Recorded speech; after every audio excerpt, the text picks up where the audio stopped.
Hey everyone, this is Roman Prokopchuk, and this is the Digital Savage Experience podcast. Today I have with me Jan Cavelle. Jan is an entrepreneur from the UK who has a few decades of running micro and small businesses behind her. Her first book, Start for Success, is due out in January of 2023 and aimed at helping aspiring and growing entrepreneurs everywhere. Thank you for joining me today. My pleasure. It's lovely to be here. Thank you. So tell me a little bit about your journey. How did you get to where you are today? Circuitously, I think is probably the honest answer to that. But I started as you're quite right in saying the micro business side. I started really avoiding employment and doing odd jobs and gigging, and then sort of setting it up slightly more formally, still very much doing a variety of things.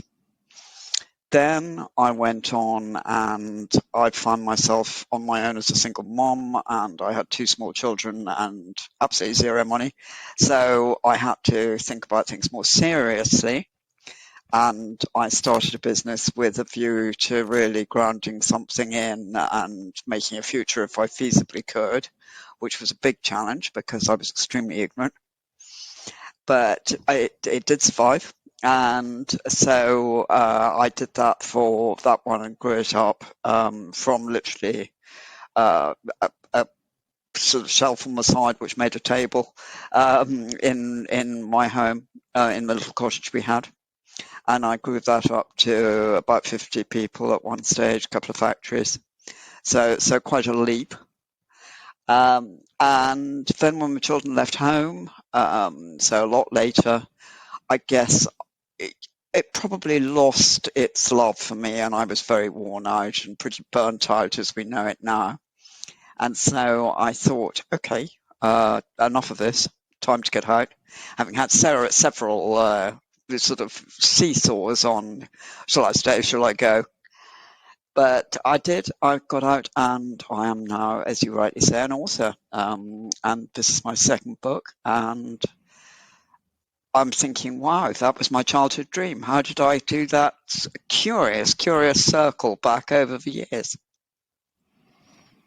That's awesome. And in terms of kind of business, obviously, throughout the decades, what have you kind of carried over in terms of one thing that somebody can apply for success? Obviously, variables change, climates change, markets change, but what's one of those things you think is, I guess, a cornerstone or a piece of foundation that anyone needs in terms of either starting a business, running a business of, small or mid or really any size?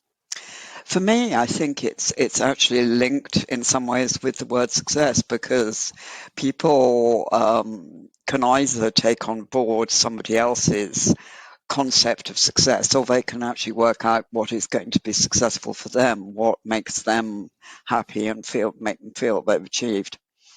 And so I think the thing that has made things go right for me at some points and made me go wrong at others is always being authentic and being true to myself and what I want to do and how I want to do it and what I believe in, my values.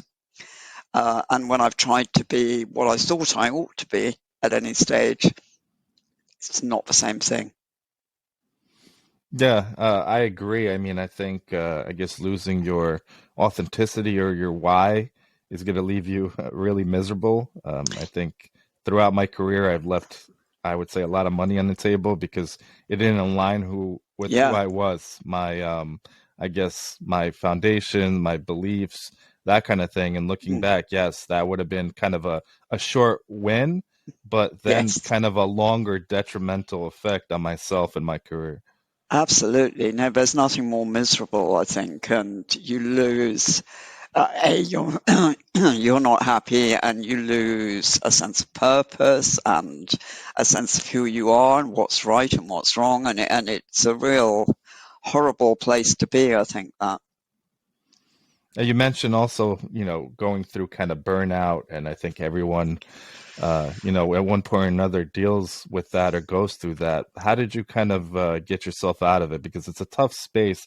I mean, I've experienced it both mentally, and then it gets exhausted. Then that mental aspect could carry over on your health and motivations and stuff like that. How were you able to kind of overcome that? Absolutely. And, at the time when it hit me, I mean, we're going back a few years now, it wasn't really fully diagnosed as a medical condition. So, if in brief stories, I went to the doctor and talk, and they'd say, "Oh, have you got depression, or are you suffering from anxiety, or what?"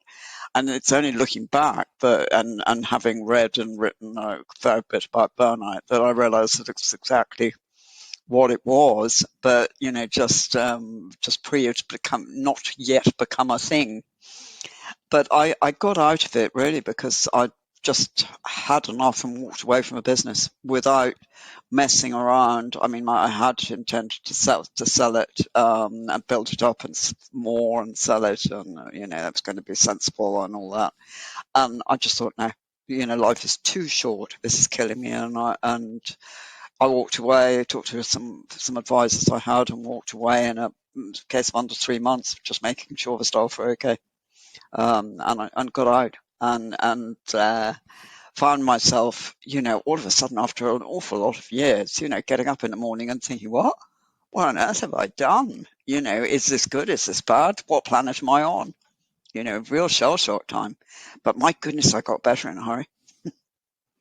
Yeah, and I think when you make kind of that kind of I guess drastic change or Mm, decision, it's only natural that it's kind of like I guess a mental or bit back in your psyche defense mechanism, because human beings like comfort and a state of non-vulnerability. So if you take yourself absolutely. out of that comfort state, you start telling yourself and second guessing yourself, this is scary. How am I going to survive? What am I going to do next with whatever in life? And I think most times that I've taken that leap in business or in my personal life, it was always for the better. So I think that's one of those things that people should realize, like getting out of their own head, and whatever's on their other side is usually, the best thing for them. I think that's a really good point, and that's indeed why I see sword. It is that fear of what's next. Should I, is this the right thing? It really doesn't matter. If it feels right, and with entire getting back to authentic gut, really again. If you're convinced it's the right thing to do, don't start adding in extra factors, because they're the world's judgment on it, aren't they? Should I sell for more? Should I wait for this? Just do it. Now, do you think like that was that point of your life a few years ago? If you were presented with the same opportunity, let's say 10, 15 years ago, you would have treated it differently based on what you've experienced in business and kind of your mindset at the time, or that decision would have been the same regardless of when it came about? I think at that point it would have been, well, I'd tried to make that decision a lot earlier. I oddly enough had a very, very good offer for the business quite a few years before, and I turned it down much out of, as you say, the fear of, well, if I do that, what on earth am I going to do? And, looking back, I mean, I tried very hard not to have regrets about the whole thing, but looking back, that's the moment I should have gone, and I should have snapped up that offer and done what I did in the end, not worried about it, and woken up and thought, right now, what?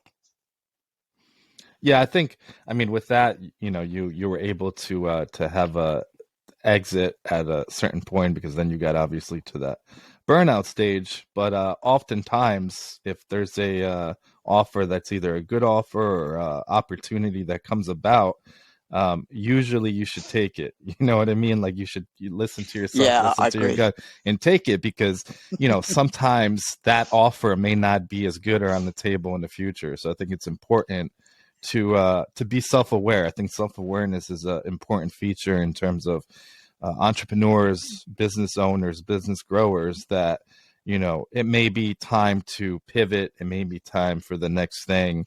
And it's tough Mm, because when you build a company or an endeavor, that's like your baby.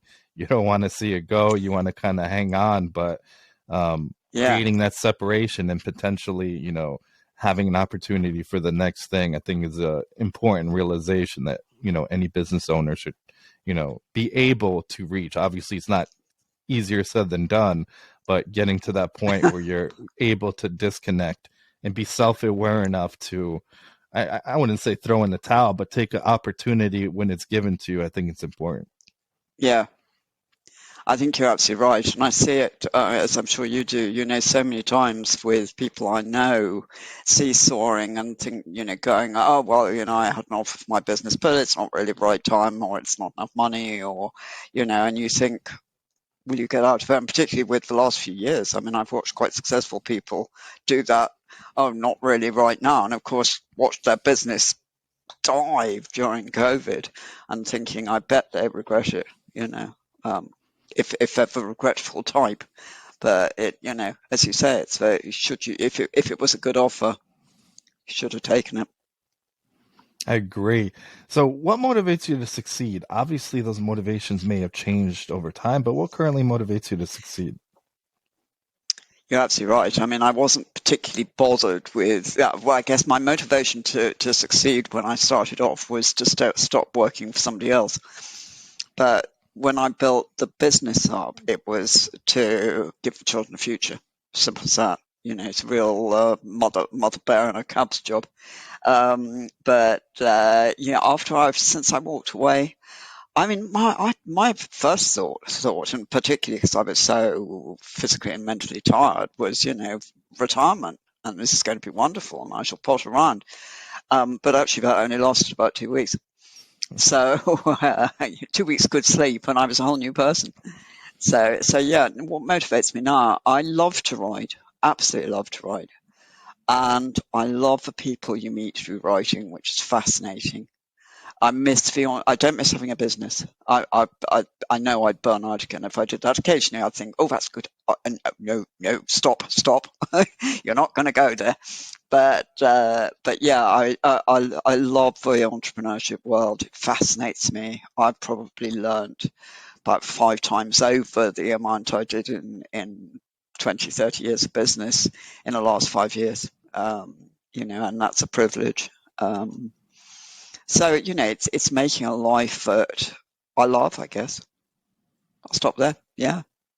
Yeah, I agree, and I think it's that learning aspect. I don't know if I could have bypassed going to like college or university, but I feel learning in the trenches is uh, is one of those things where like you're building a team or you're building a company or you're making connections and you're learning through trial and error, and oftentimes you can avoid some of those based on the network you build up, and those people or those mentors can help you bypass some of the mistakes they made. But oftentimes I've went in and spoken at several universities to outgoing seniors in terms of digital marketing or Mm, marketing majors, and it's a lot of the time it's like deer in headlights. So what you read a lot of the time and what you're in the real world working on testing when actual clients are in jeopardy, or you have to pay employees, or you're not only worried about yourself, but you have employees that they have to feed their families, and the decisions you make can cost them their job and their livelihood. It's a lot more a lot. pressure and a lot more weight on your shoulders. So that aspect, I think, of being a business owner and an entrepreneur, I think that's like the lonely part of the journey that nobody, really looks at from the outside. But you have like all these other people depending on you, your own family, as well as, the Mm, families of all your employees as well. very much so. I mean, it's a staggering weight when you suddenly look round and there were sort of 4 or 5 of you when you last looked, and it felt like you were all in it together and sharing responsibility. And then all of a sudden, these cars in the car park with all their families waiting, and you think, what? It's a huge responsibility. I agree. So, what kind of motivated you writing the book? Was it something that you wanted to do in the past and finally got the time to do it, or was it something inspired more recently? Well, I think it was a combination of factors. I'd worked, well, I'd worked, it wasn't work to me. I'd written articles for a digital publication, and actually I found it a stress reliever. I'd always loved to write. And so when I walked away from that business, I thought, I do miss writing and I miss entrepreneurship. So put the two together and I could still scribble the odd article. And then I got into the idea of what is the problem that businesses have of scale. We talk so much about startups failing and or having problems. Let's be hopeful. We talk very little about the leap from sort of 1 million up to 10, which is where an awful lot of people do get stuck, but it's not such a chatty conversation. So I went down a bit of a rabbit hole hunt, if you like, wanting to find out more about that particular period, which I'd gone through and struggled like hell with. And so wanted to know, well, what was going on? How did other people succeed? What were their experiences of it? And so I started to write about that, really for not quite for my own pleasure. It was sort of intended to be a book, but equally it was such an out there idea. It wasn't incredibly grounded in reality of this is going to be a real book, and then all of a sudden it started becoming a real book, and I got a publishing contract, and so the first one, which it was Scale for Success, came into being, and that was for that 1 to 10 leap. But so it was a little bit based on personal experience, whereas Start for Success was always intended, the new one is always intended to be more helpful to people probably a little bit earlier in their career, very much as you say that, no amount of book learning gives them enough experience, though it is a book. But I draw so much on my own experiences and other entrepreneurs' experiences that I tried to desperately to get as close as I could to that sense of peer learning and that sense of why you do get in some funny situations as an entrepreneur, which the books don't, the theory books don't really tell you about.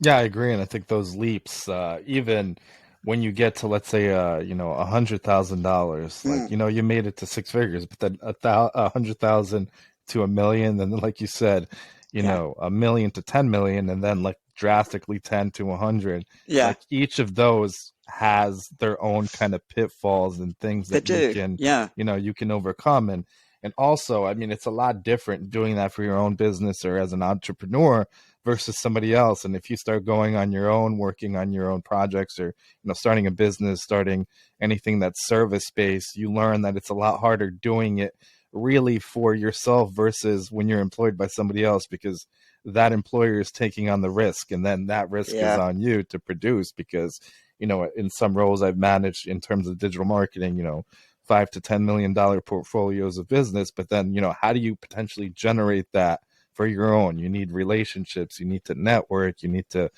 build a reputation for yourself, and you have to obviously be as profitable as possible along the way if you do have employees. So it's like all these added factors, like you said, as you reach different levels, as you reach yeah. goals, as you reach milestones in terms of earnings, new potential concerns may come up, and how to navigate them can potentially make or break you. Because if you get kind of stuck in a rut, or in the moment, that business may not last. Obviously a large percent of businesses actually do end up failing, so how do you overcome that hurdle is key. I mean, looking from the outside, as I'm now able to do, it's absolutely fascinating, isn't it? Not so fascinating when you're firefighting at the front, but more challenging. But yeah, it's extraordinary how I still remember that feeling right at the beginning of 100,000 is this figure that nobody could possibly reach. What on earth is it? And indeed, somebody very successful said to me, the first 100,000 is the hardest, which I don't totally agree with, but I think possibly from a sales point of view it might be. Yeah, I agree. I mean, it's what hat you also wear. I mean, if Mm, you have somebody dedicated to sales or marketing, or management or what have you, I guess the challenges are a little different. But as an entrepreneur and a business owner, oftentimes you worn those hats mm. several times around. So, what's kind of the one of the most important things you feel like someone can take away from the book after reading it? I hope that they will feel optimistic, that I was going to say they're normal, that all their experiences as an entrepreneur are normal, because I think it is such a different world if you haven't been in it or you're in it for the first time, that you almost wander around, wondering what planet you've landed on. I think there are an immense amount of light bulb moments actually for almost any stage. I know that in the nice people who've said nice things about it, a few of them have said, where on earth was this book when I started my first business? And even at the stage I'm on now, there are a few things that, make me go, oh, wow, I need to reevaluate that. Because there's always different aspects you can see, or different things that spark ideas if you jam enough content that's exciting and worthwhile in, I think. So I hope people will take away a lot. Yeah, and I think it's getting a different perspective or Mm, having somebody experience something different in business or otherwise. People look at things differently, and you put 5, 10 people in a room and you present a problem. Each of those may come up with a unique way of solving that problem from a different perspective that mm, may be totally different, but still lead to kind of the same endpoint. I think a lot of the time, I've done it before where people from different teams or different professions are tasked to, let's say, solve a branding or marketing problem, mm, and they'll give innovative ideas, outside of the box ideas based on their experiences and what they've basically went through. And if you can get I guess a speed pass or whatever, if you can bypass a lot of the pain and headache in business, and potentially save a few years to get to the next point that you're looking to reach, I think anybody would be willing to take that opportunity. I hope so. I mean, that's to me would have been gold dust. I was very isolated as lots of entrepreneurs are during the early years, and I would have given my eye teeth to get that outside perspective more often. Yeah, and I think oftentimes, because I feel like if you have a book like this, it's getting like a mentor in a way. Mm, That's not necessarily a person, but you're getting mentorship through the experience of somebody that's been through it and has been through things that you may run into. So starting, even looking back, starting in the beginning of my career, if there was someone that I tapped that was 10, 20 years further than me, that where I wanted to be, and really mm. like pick their brain about, how did you handle this? How did you overcome this? So on and so forth. It may have, impacted my decision making and the way I can navigate through certain kind of, I guess, pitfalls and career and, I, I, entrepreneurship. I couldn't agree with you more. It's something that sort of we come to all come to the conclusion of recommending in the book. I don't know anybody who doesn't, or of the people who speak about it, all think that's fantastic. And like you, I didn't have anybody of that sort of quality in my arena that I could talk to. So it would have been amazing to have those sort of people in the early years. Yeah, great. So I really appreciate you stopping by today. Can you let the audience know how they can find you, when the book's going to be released, where they can find the book or anything else you have going on? Absolutely. I would be delighted to hear from any of them. The book is Barnes& and Noble, Amazon, all the normal places. It's available for pre-order now, but it's out 25th of January. And there are easy links off my website if you have, for any reason, struggle with the sellers various. But my website is jancavelle.co.uk. Very, very easy. Awesome. Thank you again for stopping by. My pleasure. It's lovely to talking to you. You too.